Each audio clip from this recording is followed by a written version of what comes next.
Apa kabar pemirsa TVR Parlemen dimanapun Anda berada? Berjumpa lagi dalam program TVR 17 bersama saya Fitiana Onila. Tepat pukul 17 waktu Indonesia Barat kami hadirkan kepada Anda sejumlah informasi paling baru dan menarik seputar kinerja dan kegiatan DPR RI yang telah disajikan oleh redaksi TVR Parlemen. Pemirsa TVR Parlemen, inilah TVR 17 lengkapnya.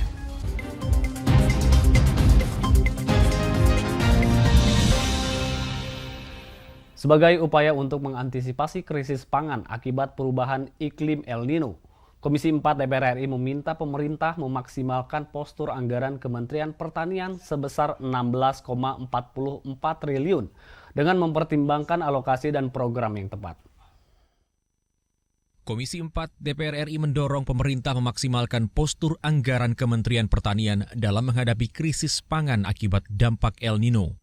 Pada rapat kerja Komisi 4 DPR RI dengan Kementerian Pertanian, anggota Komisi 4 DPR RI Firman Subagio menyampaikan untuk mencukupi persediaan pangan masyarakat Indonesia dengan jumlah konsumsi beras per kapita sebesar 116 kilo per tahun, pemerintah diharapkan dapat lebih serius dalam menjaga ketahanan pangan. Tahun ini yang notabene itu adalah menjadi salah satu agenda utama adalah mengatasi krisis pangan terhadap dampak El Nino. Ternyata dari anggaran yang ada itu hanya ada kenaikan sekitar 210 miliar. Jadi nggak ada artinya gitu loh untuk mensupport daripada ketahanan pangan nasional dalam rangka untuk mengatasi El Nino. Nah, kalau sekarang ini hanya 14,66 triliun, artinya itu kan menjadi persoalan yang serius. Apalagi tadi ada salah satu anggaran yang dialokasikan untuk mengatasi gerakan untuk El Nino 500.000 hektar. Ini juga perlu kita perdalam karena 500.000 hektar ini gerakan El Nino itu wujudnya apa? Dampak perubahan iklim El Nino sudah dapat dirasakan di beberapa daerah di Indonesia dan mengakibatkan sejumlah masalah yang berkaitan dengan persediaan pangan, seperti masalah kekeringan yang berdampak pada siklus panen produk perkebunan maupun pertanian. Ferdian dan Teddy, TVR Parlemen, melaporkan. Beralih ke informasi berikutnya, Komisi 5 DPR RI menilai penerapan tilang uji emisi akan meningkatkan kedisiplinan masyarakat. Oleh karena itu, DPR RI berharap agar penerapan program uji emisi dapat mengedepankan edukasi serta sosialisasi ketimbang sanksi terhadap masyarakat. Komisi 5 DPR RI mengingatkan rencana penerapan tilang emisi di Jakarta demi mengurangi polusi udara yang kini dalam tahap uji coba lebih mengutamakan edukasi dan sosialisasi daripada sanksi terhadap masyarakat. Anggota Komisi 5 DPR RI Hamka Bachokadi mengatakan uji emisi merupakan suatu kewajiban bagi masyarakat atau semua pengguna kendaraan guna menekan angka polusi di Jakarta. Menurutnya, penerapan tilang uji emisi akan meningkatkan kedisiplinan masyarakat. Namun, ia berharap program uji emisi dapat mengedepankan edukasi serta sosialisasi ketimbang sanksi terhadap masyarakat. Jadi kalau menurut saya, mari kita menyadari bahwa persoalan emisi ini tentang kelanjutan kehidupan kita itu sangat menentukan. Kita harus sadari bahwa uji emisi itu penting. Bukan apa-apa. Kalau terjadi tilang, saya kira wajar-wajar saja. Agar supaya kita lebih mendisiplinkan diri, bukan untuk memikirkan diri sendiri, tetapi untuk kepentingan kita semuanya. Ya. Oleh karena itu saya menghimbau. Tetapi seyogianya juga aparat lebih humanis di dalam melaksanakan itu. Diberikan pengertian bahwa manfaat uji emisi ini sebenarnya bukan untuk manfaatnya polisi, manfaatnya kita, manfaat untuk kita semuanya. Hamka berpendapat seharusnya pemerintah memprioritaskan pemenuhan transportasi publik yang layak bagi masyarakat, sehingga masyarakat lebih memilih menggunakan transportasi umum daripada kendaraan pribadi. Arif dan Domi, TVR Parlemen, melaporkan. Komisi 9 DPR RI berharap pemerintah perlu mempersiapkan sektor ekonomi dan industri jika kemudian hari standar kualitas udara WHO akan dijadikan acuan oleh pemerintah. Anggota Komisi 9 DPR RI Rahmat Handoyo memaklumi perbedaan standar kualitas udara yang diterapkan di Indonesia dengan Badan Kesehatan Dunia atau WHO. Menurutnya, banyak aspek yang perlu dipertimbangkan untuk penuhi standar kualitas udara WHO. Rahmat meminta pemerintah memperhatikan dampak yang ditimbulkan dalam mengejar standar kualitas udara yang ditentukan WHO. Ia menyebut sektor ekonomi dan industri menjadi hal yang perlu dipertimbangkan apabila Indonesia memenuhi standar kualitas udara dari WHO.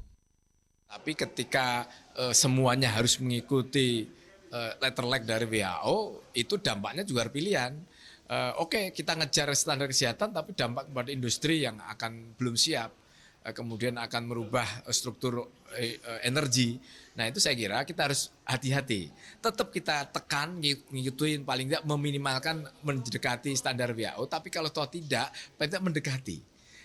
Kalau sama, baik, dengan catatan tidak mengurangi atau tidak mengganggu secara signifikan dari di luar kesehatan. Ya parameter utama tetap kesehatan, tapi jangan lupa kesehatan penting, tapi di luar kesehatan dalam industri, ekonomi, secara makro, itu harus kita selamatkan karena hidup harus jalan terus. Jalan terus dari sisi ekonomi. Untuk itu saya kira kita tidak perlu membandingkan dan tidak perlu membenturkan standar WHO maupun yang tidak. Paling tidak WHO kan terus terupgrade dari waktu ke waktu.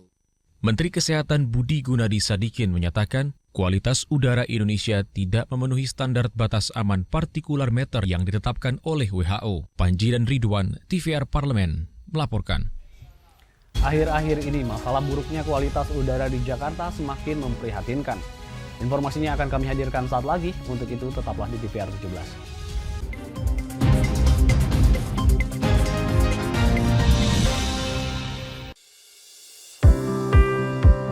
Mengenal tugas dan fungsi DPR RI. Dewan Perwakilan Rakyat atau DPR adalah lembaga negara yang mewakili aspirasi rakyat. Kehadiran DPR RI merupakan salah satu bukti bahwa Indonesia merupakan negara demokrasi. Sebagai salah satu lembaga perwakilan rakyat, apa saja tugas dan fungsi yang diemban DPR RI? Berdasarkan pasal 20A ayat 1 Undang-Undang Dasar 1945, DPR memiliki 3 fungsi, yakni fungsi legislasi, anggaran, dan pengawasan. Tugas dan wewenang DPR berbeda untuk setiap fungsinya. Yang pertama, fungsi legislasi. Menyusun program legislasi nasional atau prolegnas, menyusun dan membahas rancangan undang-undang, menerima rancangan undang-undang yang diajukan oleh DPD, membahas rancangan undang-undang yang diusulkan oleh Presiden ataupun DPD, menetapkan undang-undang bersama dengan Presiden, menyetujui atau tidak menyetujui peraturan pemerintah pengganti undang-undang yang diajukan oleh Presiden untuk ditetapkan menjadi undang-undang. Yang kedua, fungsi anggaran. Memberikan persetujuan atas rancangan undang-undang tentang APBN yang diajukan oleh Presiden. Memberikan persetujuan terhadap pemindahtanganan aset negara maupun terhadap perjanjian yang berdampak luas bagi kehidupan rakyat yang terkait dengan beban keuangan negara. Menindaklanjuti hasil pemeriksaan atas pengelolaan dan tanggung jawab keuangan negara yang disampaikan oleh BPK. Memperhatikan pertimbangan DPD atas rancangan undang-undang tentang APBN dan rancangan undang-undang terkait pajak, pendidikan, dan agama. Yang ketiga, fungsi pengawasan. Fungsi pengawasan, DPR bertugas melakukan pengawasan terhadap pelaksanaan undang-undang APBN dan kebijakan pemerintah, serta membahas dan menindaklanjuti hasil pengawasan yang disampaikan oleh DPD. Demikian penjelasan tentang tugas dan fungsi DPR menurut Undang-Undang. Informasi ini dipersembahkan oleh TV dan Radio Parlemen, Biro Pemberitaan Parlemen, dan Sekretariat Jenderal DPR RI.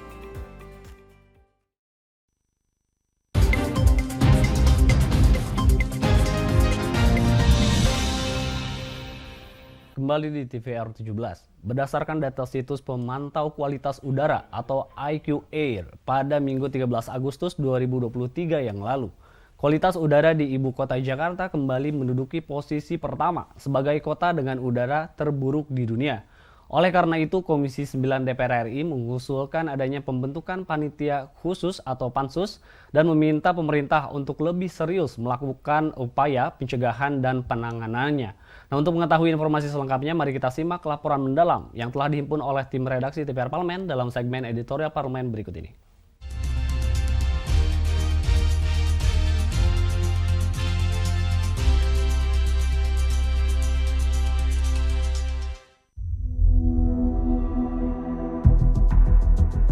Hingga informasi ini disusun, Indeks Kualitas Udara Jakarta kategori tidak sehat.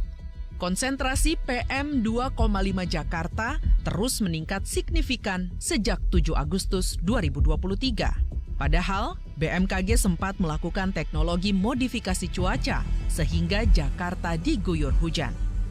Di sisi lain, muncul kebijakan lain seperti penerapan kebijakan kerja dari rumah bagi ASN di lingkungan Pemprov DKI dan razia uji emisi kendaraan dengan sanksi tilang.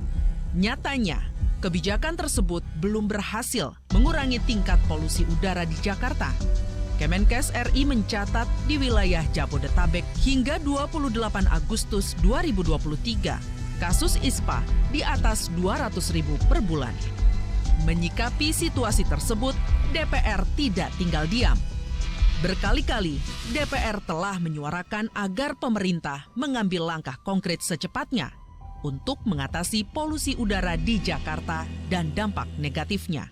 DPR telah menyuarakan lebih dulu terkait penegakan aturan uji emisi kendaraan secara tegas dan menyeluruh, baik transportasi umum, kendaraan pribadi masyarakat, maupun kendaraan dinas pemerintah.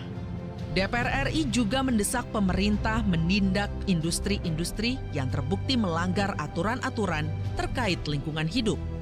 Komisi 9 DPR RI yang membidangi sektor kesehatan menerima audiensi Perhimpunan Dokter Paru Indonesia atau PDPI dan kelompok-kelompok masyarakat peduli udara Jakarta. Saran dan masukan dari audiensi ini akan menjadi pertimbangan Komisi 9 DPR RI untuk secara resmi mengusulkan pada pimpinan DPR RI agar membentuk panitia khusus atau pansus mengatasi masalah polusi udara di Jabodetabek maupun di wilayah lain. Komisi 9 DPR RI menilai masalah polusi udara berujung pada masalah kesehatan masyarakat. Penanganan polusi tidak bisa hanya sesaat, melainkan harus diselesaikan dari akar masalah atau penyebab tingginya polusi udara di Jakarta. Namun kembali lagi, apakah kita nantinya akan memberlakukan WFH secara menyeluruh termasuk pembelajaran jarak jauh bagi anak-anak? Bagi saya hal ini adalah solusi yang bukan solusi permanen dan harus menjadi opsi terakhir, ya. Bahwa hari ini yang harus kita pikirkan adalah bagaimana kita menghadirkan solusi secara permanen yang jangka panjang dan everlasting, nggak hanya misalkan melakukan WFH dan pembelajaran jarak jauh mungkin hanya menyelesaikan masalah untuk beberapa hari ke depan, tetapi yang penting dilakukan adalah mencari solusi jangka panjang. Polusi udara ini tentu kita dapati di titik hilir ya, sudah menjadi masalah. Padahal maka kita ingin membentuk pansus, mengusulkan dibentuknya pansus yang melibatkan Komisi 4 dan juga Komisi 7 ya, agar bersama-sama mendorong pemerintah melakukan evaluasi secara komprehensif dan menyeluruh apa yang menjadi penyebab dan kira-kira apa yang harus dilakukan. Masalah polusi udara di Jakarta dan sekitarnya bukanlah persoalan baru, melainkan sudah lama terjadi. Sayangnya, pemerintah belum serius melakukan upaya pencegahan dan penanganannya. Di sisi lain, pemerintah juga tidak bisa hanya menyalahkan dan mengorbankan masyarakat karena melanggar aturan lingkungan sehingga berkontribusi menyebabkan polusi udara. Pemerintah seharusnya melakukan evaluasi, ada tidaknya memberikan sosialisasi dan edukasi kepada masyarakat umum dan industri mengenai aturan-aturan lingkungan. Selain itu, harus juga mengevaluasi koordinasi pusat dan daerah dalam berbagai kebijakan lingkungan. Itu kan ketika sudah terjadi hujan lebat, berhenti. Tidak ada kesinambungan lagi, dianggap sudah selesai. Nanti begitu kemarau panjang baru muncul lagi. Nah, ini nggak boleh. Nah, juga yang lainnya, seperti di dalam sektor industri, ini hulunya kan harus dilakukan. Maka ada itu anomali iklim, atau kemudian juga terjadinya situasi kondisi asap mobil seperti ini kan sebab akibat. Itu harus dilakukan oleh pemerintah dan kemudian oleh semua pihak. Oleh karena itu kata kunci adalah edukasi itu menjadi penting. Pendampingan itu menjadi penting, pengawasan menjadi penting.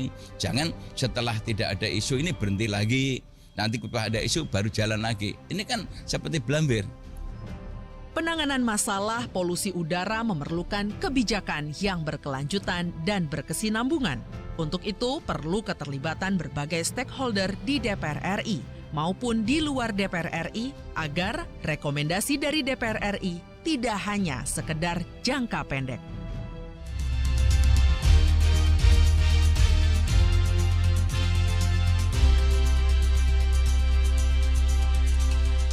Di usia yang ke-78 tahun, DPR RI sebagai wakil rakyat terus berkomitmen dalam menjalankan tugas dan tanggung jawab.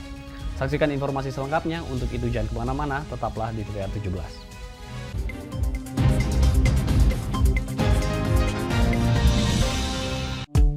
DPR RI memiliki fungsi diplomasi dalam menjalankan politik luar negeri sesuai dengan pasal 116 Undang-Undang MD3. Kontribusi aktif BKSAP DPR RI memainkan peranan penting dalam memenangkan persaingan global melalui IPU, IPA, IPPF, IPA, dan PUIK.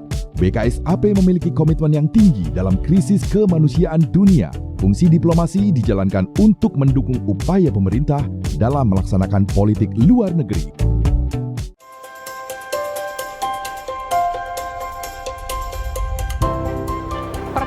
Dalam sejarah Indonesia, tahun 2024 kita mengadakan pemilu serentak, legislatif dan eksekutif baik di tingkat pusat maupun daerah.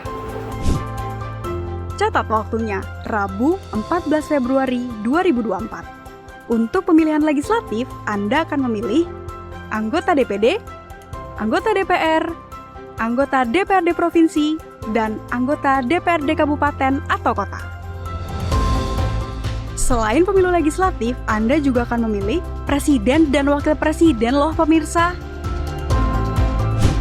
Di bulan November, tepatnya Rabu 27 November 2024, juga akan diadakan pemilihan kepala daerah atau pilkada serentak. Dalam pilkada nanti, Anda akan memilih gubernur dan wakil gubernur, bupati dan wakil bupati, serta wali kota dan wakil wali kota. Nah, pemirsa sudah tahu kan waktunya? Kini saatnya Anda untuk mempersiapkan diri. Kenali calon-calon wakil rakyat dan pemimpin Anda dengan baik.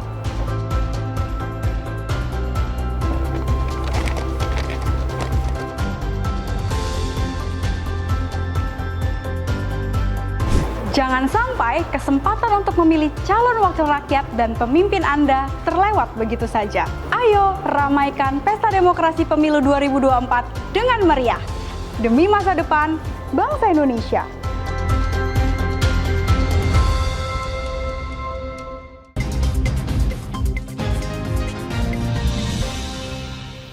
Kembali di TVR 17. Anggota Badan Legislasi DPR RI, Sodik Mujahid, mengungkapkan capaian kinerja DPR RI yang telah mengesahkan hampir 75% undang-undang dari target yang ditentukan pada periode ini. Namun Sodik mengaku masih banyak yang perlu ditingkatkan dari kinerja DPR RI sejauh ini.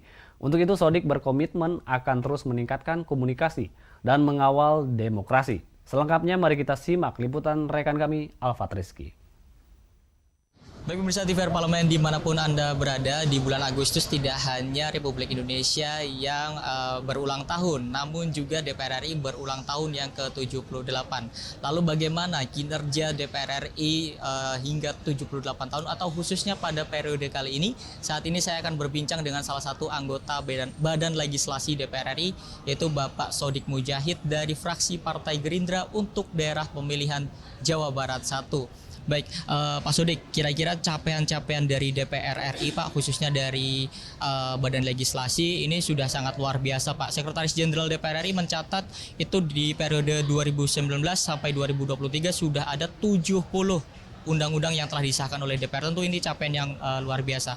Kira-kira evaluasinya seperti apa, Pak, sejauh ini, Pak? Ya, saudara-saudara, sebagaimana kita ketahui bahwa salah satu tugas dan fungsi utama DPR adalah membuat undang-undang. Dan kami tiap tahun dengan pemerintah itu membuat rancangan undang-undang prioritas. Alhamdulillah dalam periode ini kami sudah hampir menyelesaikan 75%. Ya, ada 70 undang-undang dari tahun 2019 sampai 2023. Dan khusus tahun 2022-2023 tadi melaporkan ada 25 undang-undang. Ini adalah alhamdulillah atas dukungan semua pihak, aspirasi dari masyarakat, masukan dari para ahli, dari perguruan tinggi, dan dari fraksi-fraksi sehingga kami bisa mencapai apa yang menjadi target dengan angka yang tadi, angka tahun ini 25 undang-undang. Dan terus sesuai dengan aturan juga, sesuai dengan permintaan masyarakat, undang-undang itu dibuat setelah terlebih dahulu kami semaksimal mungkin menampung aspirasi. Baik kunjungan panja ke lapangan atau panja mengundang aspirasi masyarakat ke gedung badan legislasi untuk menerima masukan-masukan hal itu. Jadi insya Allah kuantitatifnya tercapai, insya Allah kualitatifnya juga lebih bagus atas pikiran-pikiran anggota dewan, masukan-masukan dari pakar, perguruan tinggi dan juga aspirasi dari masyarakat.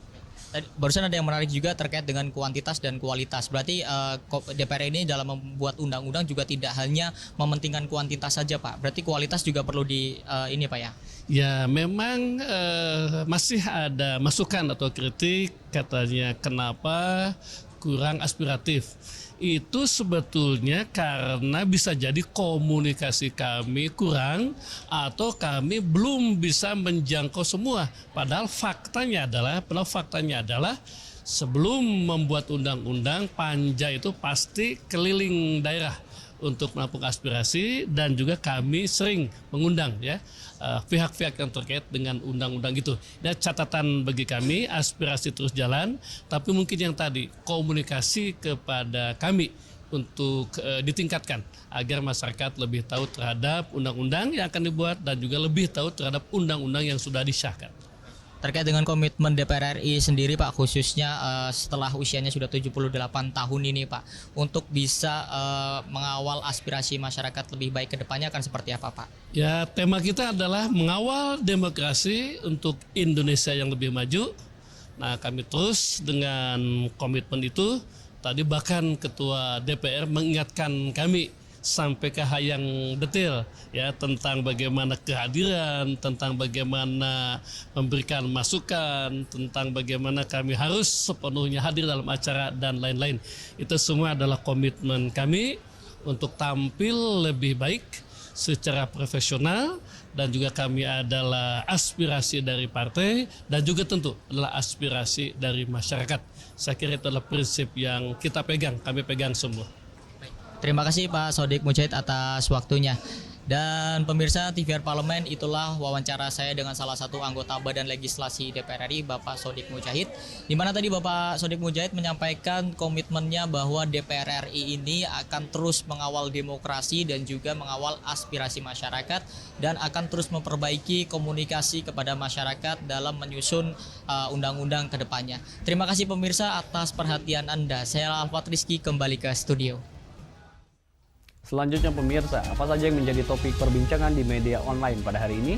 Usai jeda tetaplah di TVR 17. Mengenal tugas dan fungsi DPR RI.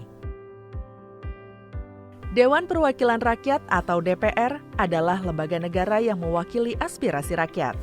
Kehadiran DPR RI merupakan salah satu bukti bahwa Indonesia merupakan negara demokrasi. Sebagai salah satu lembaga perwakilan rakyat, apa saja tugas dan fungsi yang diemban DPR RI? Berdasarkan pasal 20A ayat 1 Undang-Undang Dasar 1945, DPR memiliki 3 fungsi, yakni fungsi legislasi, anggaran, dan pengawasan. Tugas dan wewenang DPR berbeda untuk setiap fungsinya. Yang pertama, fungsi legislasi. Menyusun program legislasi nasional atau prolegnas, menyusun dan membahas rancangan undang-undang, menerima rancangan undang-undang yang diajukan oleh DPD, membahas rancangan undang-undang yang diusulkan oleh Presiden ataupun DPD, menetapkan undang-undang bersama dengan Presiden, menyetujui atau tidak menyetujui peraturan pemerintah pengganti undang-undang yang diajukan oleh Presiden untuk ditetapkan menjadi undang-undang. Yang kedua, fungsi anggaran. Memberikan persetujuan atas rancangan undang-undang tentang APBN yang diajukan oleh Presiden. Memberikan persetujuan terhadap pemindahantanganan aset negara maupun terhadap perjanjian yang berdampak luas bagi kehidupan rakyat yang terkait dengan beban keuangan negara. Menindaklanjuti hasil pemeriksaan atas pengelolaan dan tanggung jawab keuangan negara yang disampaikan oleh BPK. Memperhatikan pertimbangan DPD atas rancangan undang-undang tentang APBN dan rancangan undang-undang terkait pajak, pendidikan, dan agama. Yang ketiga, fungsi pengawasan. Fungsi pengawasan, DPR bertugas melakukan pengawasan terhadap pelaksanaan undang-undang APBN dan kebijakan pemerintah, serta membahas dan menindaklanjuti hasil pengawasan yang disampaikan oleh DPD. Demikian penjelasan tentang tugas dan fungsi DPR menurut undang-undang. Informasi ini dipersembahkan oleh TV dan Radio Parlemen, Biro Pemberitaan Parlemen, dan Sekretariat Jenderal DPR RI.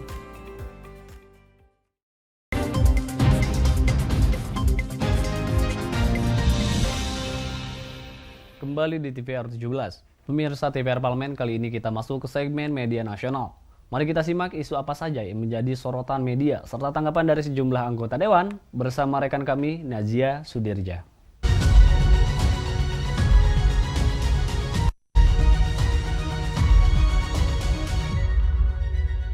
Baik, terima kasih rekan Fitian dan pemirsa. Berita pertama yang menjadi headline di media online yaitu Paripurna DPR RI setujui 42 rancangan undang-undang masuk prolegnas prioritas 2023. Dan seperti yang Anda lihat di layar kaca Anda pemirsa saat ini, di sini rapat paripurna yang dipimpin Wakil Ketua DPR RI Ludwig Frederick Paulus pada Selasa 29 Agustus 2023 telah menyetujui sebanyak 42 rancangan undang-undang masuk program legislasi nasional atau prolegnas prioritas tahun 2023. Dalam keputusan itu didapati setelah mendengar penjelasan Badan Legislasi DPR RI atas hasil evaluasi pelaksanaan prolegnas tahun 2023. Dalam laporannya, pimpinan Balik DPR RI Ahmad Baidowi menyampaikan Balik bersama dengan Menkumham serta PPUU DPD RI dalam rangka evaluasi prolegnas tahun 2023 menyepakati untuk menarik 9 rancangan undang-undang dari prolegnas rancangan undang-undang tahun 2020 sampai 2024 karena sudah masuk dalam Omnibus Law Undang-Undang Kesehatan serta Omnibus Law Undang-Undang Pengembangan dan Penguatan Sektor Keuangan. Dan pemirsa, berita selanjutnya yang menjadi headline di media online hari ini yakni terkait dengan Puan Maharani yang mengatakan DPR RI terus perjuangkan aspirasi rakyat. Di sini Ketua DPR RI Dr. Honoris Causa Puan Maharani memastikan DPR RI akan terus berjuang memberikan yang terbaik demi kesejahteraan rakyat melalui fungsi dan kewenangannya meskipun belum maksimal. Dalam pidato pembukaan bertemakan DPR RI mengawal demokrasi menuju Indonesia Maju, Puan menyampaikan laporan kinerja DPR RI tahun sidang 2022 hingga 2023. Puan juga menyampaikan bahwa DPR RI telah menjalankan fungsi dan kewenangan dalam memberikan persetujuan terhadap pemindahan aset negara dan perjanjian yang berakibat luas dan mendasar bagi kehidupan rakyat, serta pemilihan pejabat publik pada lembaga negara. Dan pemirsa, itu tadi headline di media online pada hari ini terkait dengan Paripurna DPR RI setujui 42 rancangan undang-undang masuk prolegnas prioritas 2023, serta Puan mengatakan DPR RI terus memperjuangkan aspirasi rakyat. Kembali ke rekan Fitian.